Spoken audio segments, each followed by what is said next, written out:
Olá, amigos do Centro Espírita Discípulos de Jesus. Meu nome é Marcos Marques, eu sou trabalhador do Grupo Espírita Amor é Verdade, que fica em Miguel Couto, Nova Iguaçu. E hoje, dentro do conjunto de palestras Figuras Paternas do Centro Espírita Discípulos de Jesus, nós vamos falar um pouquinho sobre Bezerra de Menezes. Adolfo Bezerra de Menezes nasceu em 1831 numa cidadezinha do interior do Ceará chamada Vila do Riacho do Sangue.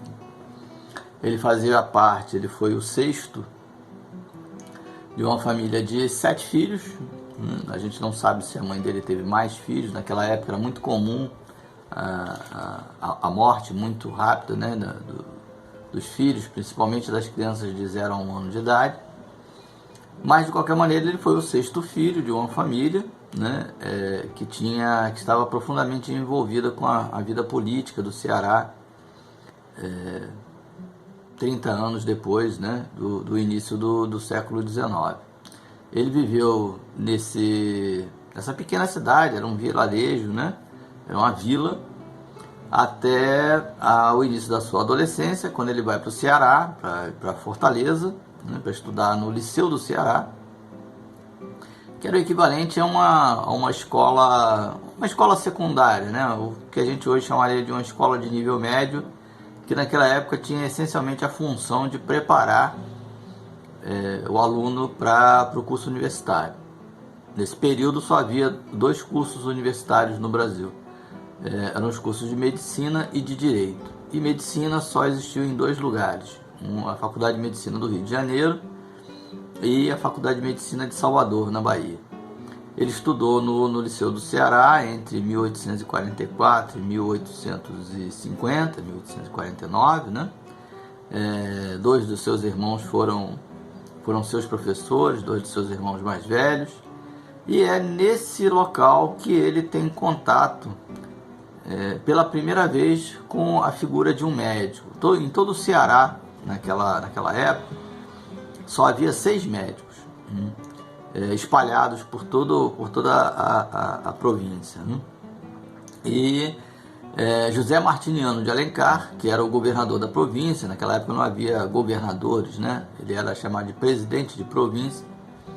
Ele instituiu a figura o médico da pobreza. O médico da pobreza, ele seria encarregado de cuidar dos pobres que não pudessem, né, cuidar da própria saúde, e dos presos. José Martiniano de Alencar é pai do famoso romancista José de Alencar, né? E esse médico da pobreza, além de pertencer à família de Bezerra de Menezes, ele também era professor do Liceu do Ceará. Então a gente acredita que veio daí a vocação de Bezerra de Menezes para se tornar médico. Ele vai para o Rio de Janeiro em 1850, lá começa a estudar na Faculdade de Medicina do Rio de Janeiro. A faculdade tinha uma sede muito pequena, próxima aos Arcos da Lapa, e a maior parte das aulas eram ministradas na Santa Casa da Misericórdia do Rio de Janeiro, que era um hospital que tinha uma administração leiga, mas onde boa parte do trabalho de enfermagem, de cuidado, né, dos doentes, era entregue a freiras católicas. É lá que ele estuda medicina, e é lá também que ele vai escolher a sua carreira. Ele se torna um cirurgião. Naquele período, a faculdade ela só oferecia 2 opções de curso, né? Ou era o médico, aí ele precisaria estudar 6 anos, ou ele faria cirurgia. Nesse caso, o curso teria duração de 5 anos. Ele faz o curso de 6 anos, se torna médico, mas o exercício da prática médica que ele vai exercer é toda na parte de cirurgia. Ele defende uma tese chamada Diagnóstico do Cancro, que era como se referiam ao câncer naquele período, né? E quando ele se forma, em 1856, ele tenta agir em várias atividades diferentes. Ele abriu 2 consultórios, um que ficava no centro do Rio de Janeiro, junto com outros colegas que se formaram junto com ele, e um que ficava provavelmente na sua residência em São Cristóvão, né, onde ele residia. Além disso, ele se tornou também tenente cirurgião do Exército, porque durante o curso de medicina ele se aproxima muito de um professor da Faculdade de Medicina que era general do Exército e que estava fazendo a reestruturação do corpo médico do Exército. Em 1858, 2 anos após a sua formatura, ele se casa, e em 1860 ele se candidata e é eleito pela primeira vez como vereador no Rio de Janeiro. Ele foi vereador entre 1860 e 1882, sendo que no período entre 1868 e 1873 ele ficou fora da política. Bezerra de Menezes, durante esse período, ele era um católico fervoroso, né? Defensor dos princípios do catolicismo, e em 1875 ele tomou contato pela primeira vez com as obras, com o Livro dos Espíritos, que foi entregue a ele por um ex-aluno da Faculdade de Medicina do Rio de Janeiro, que foi o autor das primeiras traduções para o português de 4 obras da codificação: o Livro dos Espíritos, o Livro dos Médiuns, o Evangelho segundo o Espiritismo e o Céu e o Inferno. Isso em 1875. Ele toma esse primeiro contato, né, com a doutrina espírita, mas não se aventura, né, a assumir o espiritismo. No final ainda da década de 1870, ele tinha um problema de saúde e que ele não conseguia resolver, né, um problema gástrico sério que trazia dores para ele. E aí recomendam que ele procure um médium muito conhecido no Rio de Janeiro chamado João Gonçalves. João Gonçalves faz o diagnóstico da doença dele, isso sem que ele fosse até o médium, né? Alguém leva o nome dele só e o médium faz o diagnóstico da doença dele e prescreve medicamentos homeopáticos, né? Ele faz esse tratamento, fica curado da doença que ele tinha, né? Mas ainda assim ele não se torna espírita. Cerca de 2 anos depois, quem adoece é a sua segunda esposa, né? Ela tinha sido diagnosticada com tuberculose, e tuberculose naquele período era quase que uma sentença de morte, né? Então ele, através de um sobrinho dele, o Maia de Lacerda, ele anota o nome da esposa, né, num pedaço de papel, dizendo que, bom, já que ele é médium, não há necessidade que ele faça maiores descrições, né? E aí o Maia de Lacerda leva esse papel de novo até o João Gonçalves, e o João Gonçalves faz um diagnóstico que deixa Bezerra de Menezes impressionado, né? Ele diz que ela não tem tuberculose, que o problema dela é de origem ovular, né? Passa um tratamento para ela e ela fica curada também. E Bezerra fica muito impressionado com aquilo, mas ainda assim ele não assume a doutrina espírita, né? Só 2 anos depois, em 1882, quando o seu filho mais velho, que também se chamava Adolfo Bezerra de Menezes, ele enlouquece, né? Ele tem uma crise nervosa, e é aí, a partir daí, que Bezerra de Menezes começa a frequentar uma casa espírita no Rio de Janeiro, provavelmente o Centro Espírita Ismael, e lá ele começa a participar de reuniões mediúnicas, e é aí que ele descobre que a obsessão que o seu filho sofria era decorrente de vidas anteriores. Esse espírito ele visava atingir não só o filho, mas também Bezerra de Menezes. Em 1884, a Federação Espírita Brasileira, né, em 1886, a Federação Espírita Brasileira, que tinha sido criada em 1884, começa a promover assembleias, né, reuniões, seminários, sempre chamando pessoas que eram pessoas conhecidas, com uma certa proeminência, né, e que tinham se assumido como espíritos. Uma delas é Bezerra de Menezes. Ele faz uma palestra, né, aliás, uma palestra que, segundo os dados que a gente pode colher, os dados históricos, mostra que tinha em torno de 2.000 pessoas, nos salões da Guarda Velha, que ficava do que hoje a gente chama de Rua Senador Dantas, né? E aí ele se assume publicamente que ele é espírita.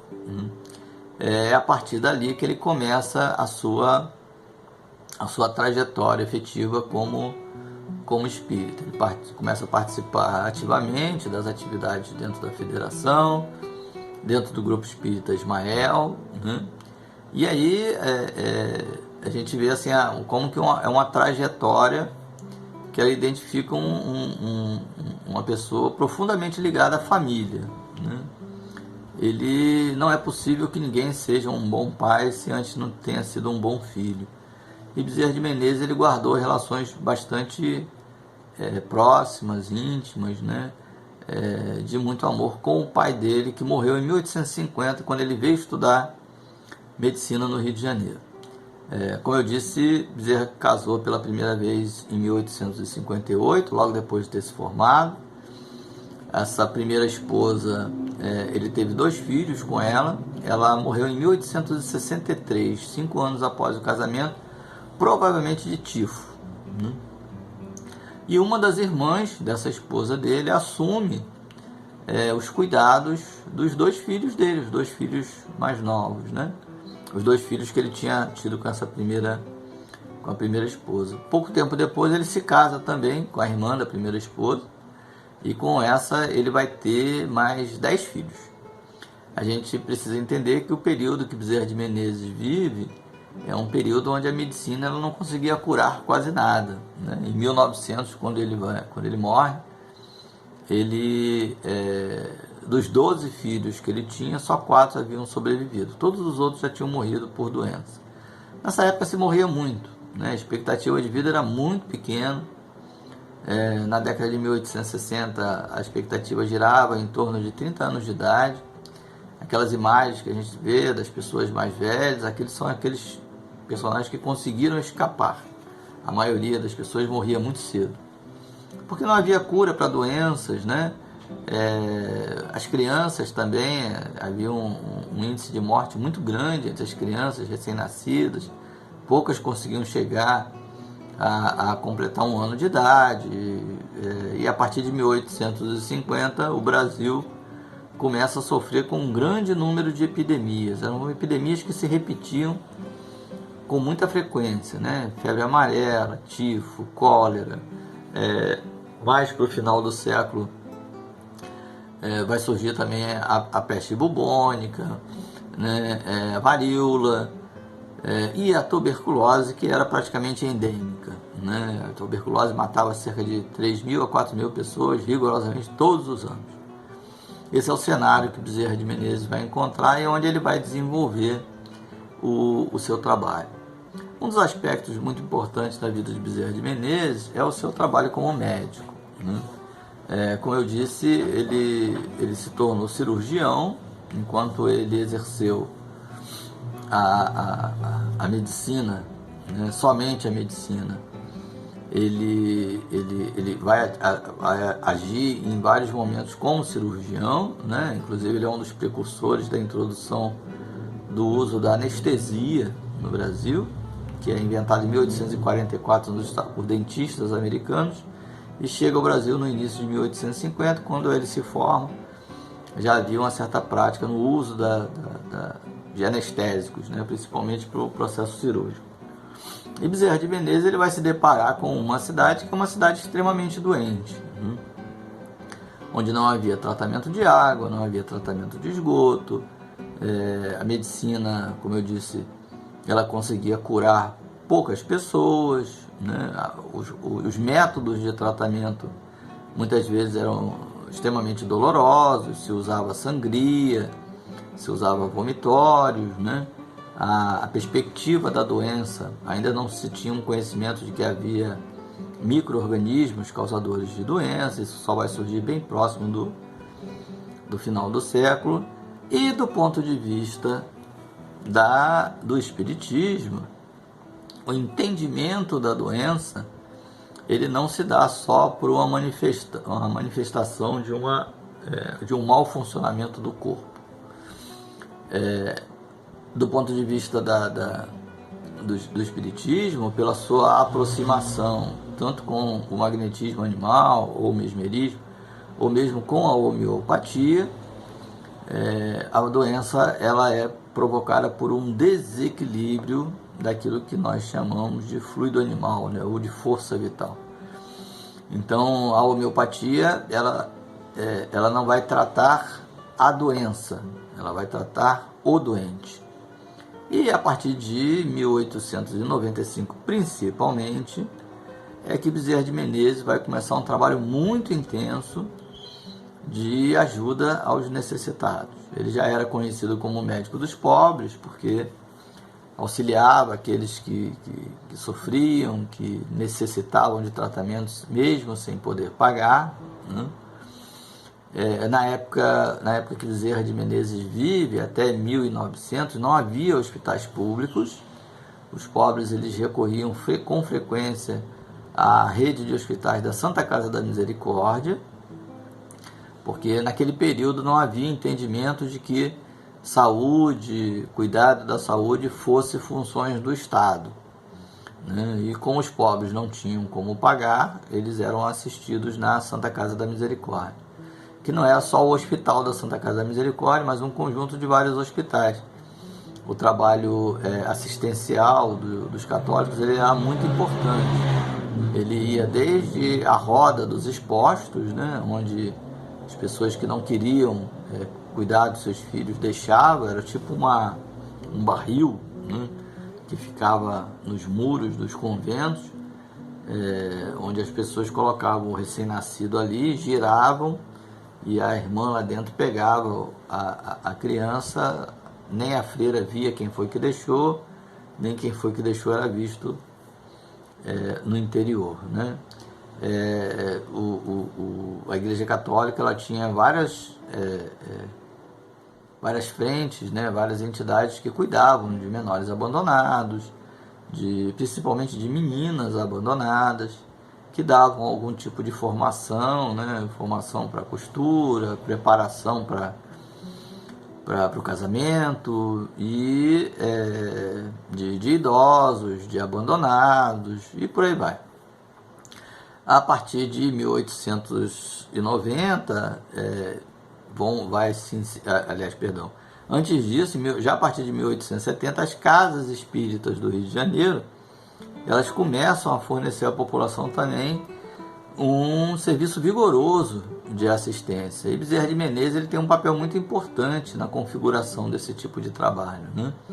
A gente sabe que a partir de 1895, quando ele se torna presidente da Federação Espírita Brasileira pela segunda vez, vai se intensificar no interior da federação um serviço chamado Serviço de Assistência aos Necessitados, que era um serviço que fornecia mantimentos, né, ajuda ajuda de alimentos, agasalhos, e também através do serviço de cura que era ministrado pelos médiuns.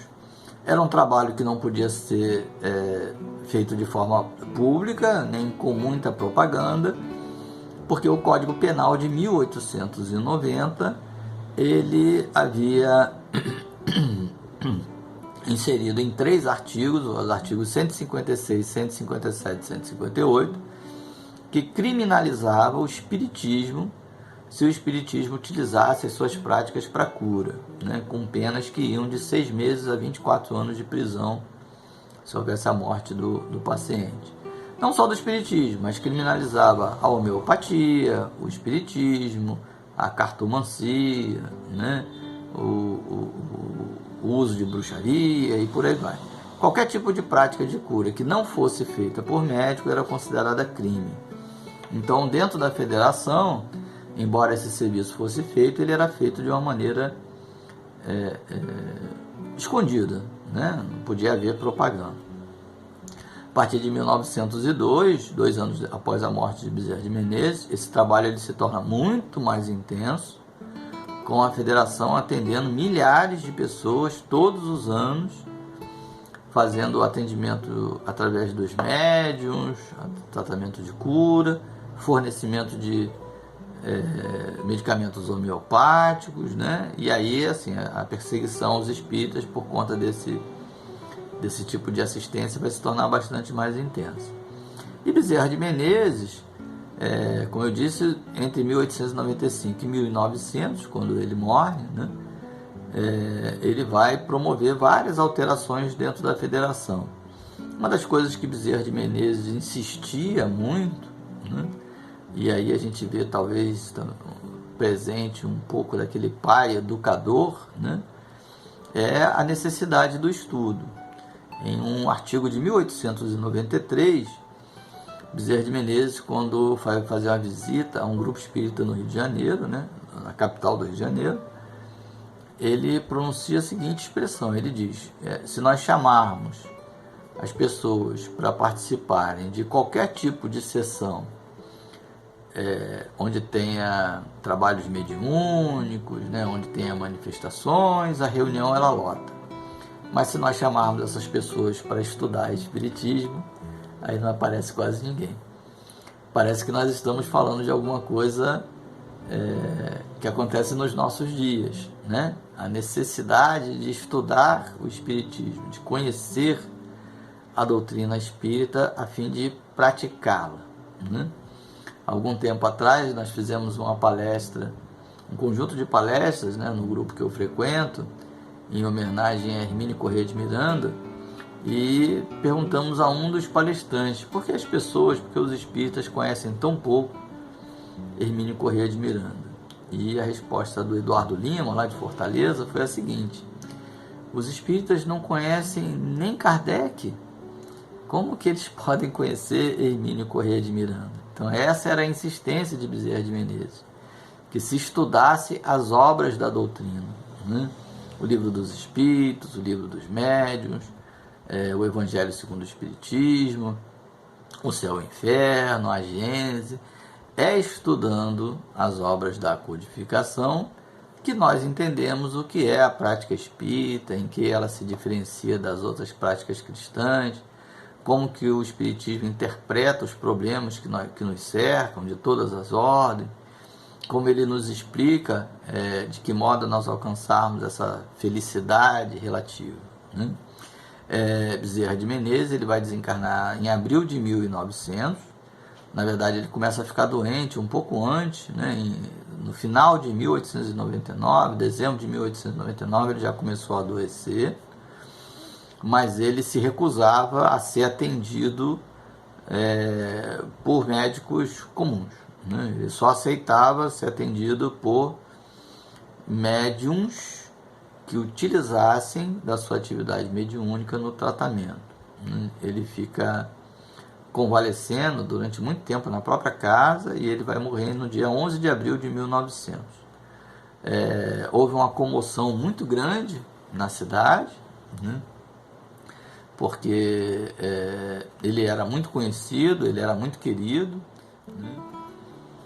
E em função da sua atividade como médico, de assistência mesmo, aqueles que mais necessitavam e não podiam pagar, o seu velório ele foi assim, revestido de muita emoção, de muita comoção. O jornal O País, na edição do dia 13 de abril de 1900, publica a seguinte notícia: Dr. Bezerra de Menezes: revestiram-se de uma solenidade augusta as derradeiras homenagens ontem prestadas a este eminente brasileiro. Desde que se divulgou a notícia do seu trespasso, até uma parte do dia de ontem, uma incessante romaria se estabeleceu em demanda da sua habitação. Eram os pobres, os humildes e necessitados, no anonimato da sua condição, em que não raro brilham excelsas virtudes, que lhe iam render o tributo da saudade e do reconhecimento, conquistados a golpes de bondade, e cujos soluços e lamentações se confundiam com os da pobre família desolada. Isso nos mostra que Bezerra de Menezes deixa para nós um legado de cuidado aos necessitados, aos doentes, não só aos doentes do corpo, mas também aos doentes da alma, né? Que necessitam e necessitavam e continuam necessitando da nossa assistência. Nós encarnamos com um objetivo principal. Nós encarnamos para aprender a amar. Esse é o objetivo da encarnação. Todos os outros são acessórios. O aprendizado intelectual, ele é muito importante, ele nos enriquece, ele nos ajuda a entender o mundo que nos cerca, mas sobretudo, o aprender a amar que nos faz elevar moralmente. E essa é uma lição que Bezerra de Menezes deixa para nós. Em sua trajetória como encarnado, ele se dedicou de corpo e alma a reformar a cidade, foi um político dedicado nos assuntos que envolviam a administração pública. É de Bezerra de Menezes o primeiro projeto de preservação da floresta da Tijuca. Também é dele o primeiro projeto de reconhecimento da estabilidade dos professores do município, de regulamentação da profissão de serviços domésticos.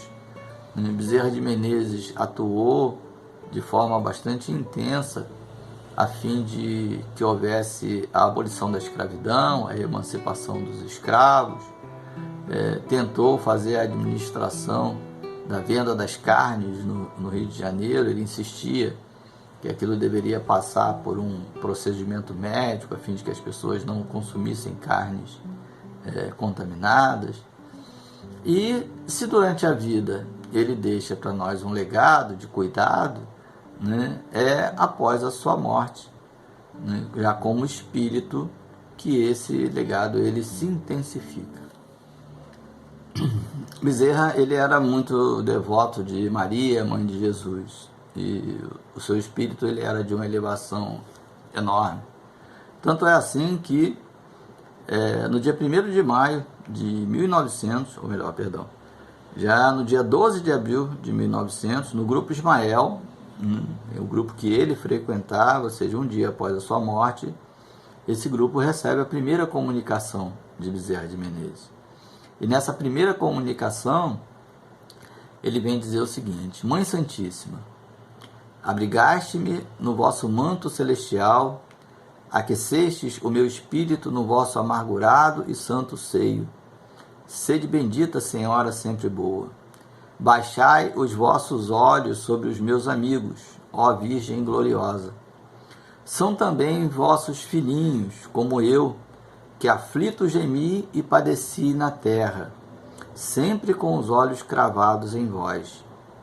Dai que eles possam compreender, ó Virgem Imaculada, esse ensinamento em que se vê o vosso amado Filho, o Rei absoluto desse planeta, curvado aos pés dos humildes pecadores, como um servo humilde, tirar dos seus pés o pó da estrada de peregrinos que trilhavam.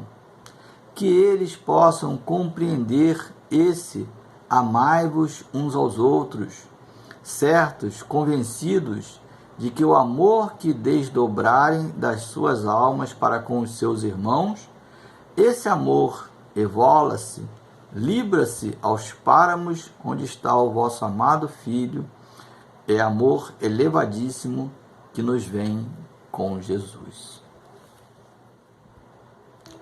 E é Bezerra de Menezes que vai ensinar, refletir sobre a atividade do médico. Dizia ele: o médico verdadeiro não tem o direito de acabar a refeição, de escolher a hora, de inquirir se é longe ou perto. O que não atende por estar com visitas, por ter trabalhado muito e achar-se fatigado, ou por ser alta noite, mau o caminho ou tempo, ficar longe ou no morro, o que sobretudo pede um carro a quem não tem como pagar a receita, ou diz a quem chora à porta que procure outro, esse não é médico.